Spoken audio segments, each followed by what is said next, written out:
जी बिल्कुल अलीपुर चट्टा च भी महंगाई जी है वो थम्मन का ना ही नहीं लै रही। अगर गल की जाए सब्जी की तो सब्जी आम बंदे जी पहुँच तो दूर हो चुकी है। वो सब्जी की कीमत जी ने समान नाल गल्लां कर रही ने।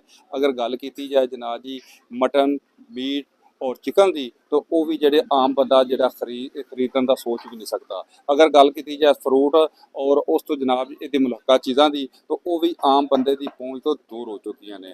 अगर गल की जाए दाल सब्जी चीनी ते खंड की वो भी सरकारी रेट ते मुयसर नहीं। मेरे नाल ने मरकजी अंजुमन ताजरां दे जनरल सैकटरी उन्हां नाल गल करने आ असल ये खराबी की वजह की है। वजह कि जी हुकूमती रेट अवेजा की जाती है ना वो अमल दरामद कौन जी होंदा पिया।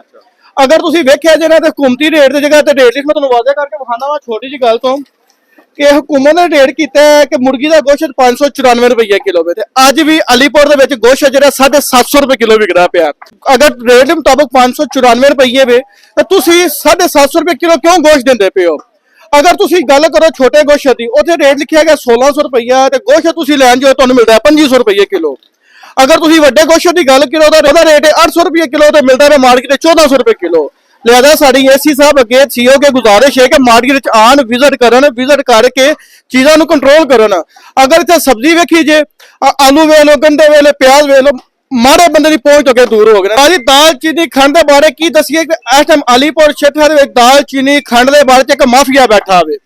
कि तुसीं चीनी वेख लो रमजान तो पहले 120 रुपये किलो सी जी रोजियां दे विच 180 रुपये किलो विकी है। आ जिहड़े करियाने वाले ने घ्यो चीनी खंड वाले ने सारे एक माफिया बने ने। जनरल सैकटरी का कहना सी कि अगर जी हुकूमती सतह पर जी रेट लिस्ट अवेजा की जाती है वो इंप्लीमेंट कराया जाए तो किसी हद तक जी महंगाई से कंट्रोल पाया जा सकता है। अगर कमेटियां गैर फाल ने तो उन्होंने फाल किया जाए और फाल करके ये कलीदी किरदार अपना अदा कर महंगाई से फिर भी कंट्रोल पाया जा सकता है जी।